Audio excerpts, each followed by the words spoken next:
बहुत समय पहले की बात है। एक सुंदर राज्य था जिसका नाम आनंदपुर था। वहां के राजा का नाम राजा विक्रम था। राजा विक्रम बहुत ही दयालु, न्यायप्रिय और प्रजा से प्रेम करने वाले शासक थे।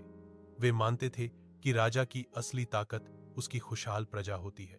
राजा विक्रम हर सुबह महल से निकलकर भेष बदलकर नगर और गांवों का हाल जानने जाते थे। वे किसानों से खेतों की हालत पूछते, व्यापारियों से बाजार की स्थिति जान लेते और गरीबों की समस्याएं सुनते। यदि किसी को परेशानी होती तो राजा तुरंत उसकी सहायता करते।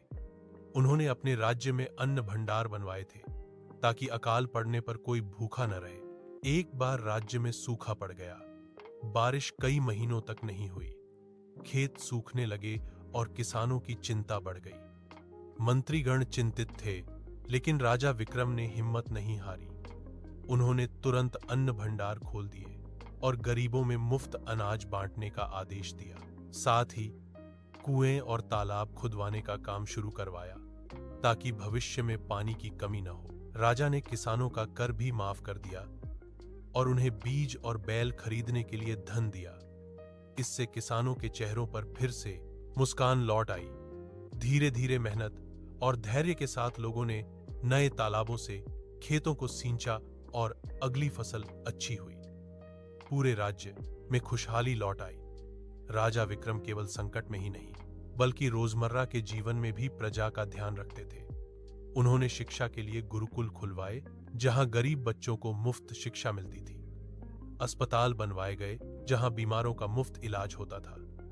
राज्य में चोरी डकैती कम थी, क्योंकि राजा न्याय करते समय अमीर गरीब में भेद नहीं करते थे। एक दिन एक बूढ़ी महिला दरबार में आई और बोली, महाराज, आपके राज में हमें कभी डर नहीं लगता। हमें भोजन, शिक्षा और न्याय सब मिलता है। आप हमारे लिए पिता समान हैं। यह सुनकर राजा भावुक हो गए। उन्होंने कहा, मेरी खुशी आपकी खुशी में है। जब तक आप खुश हैं, तब तक मैं सच्चा राजा हूं। समय बीतता गया और आनंदपुर राज्य दूर दूर तक अपनी खुशहाली और शांति के लिए प्रसिद्ध हो गया। पड़ोसी राज्य भी राजा विक्रम की नीति की प्रशंसा करने लगे। प्रजा अपने राजा से प्रेम करती थी और हर उत्सव बड़े उत्साह से मनाती थी। इस प्रकार दयालु राजा और खुशहाल प्रजा ने मिलकर ऐसा राज्य बनाया जहां प्रेम, सहयोग और न्याय की जीत होती थी। सीख: एक सच्चा शासक वही है जो अपनी प्रजा की भलाई को सबसे ऊपर रखता है।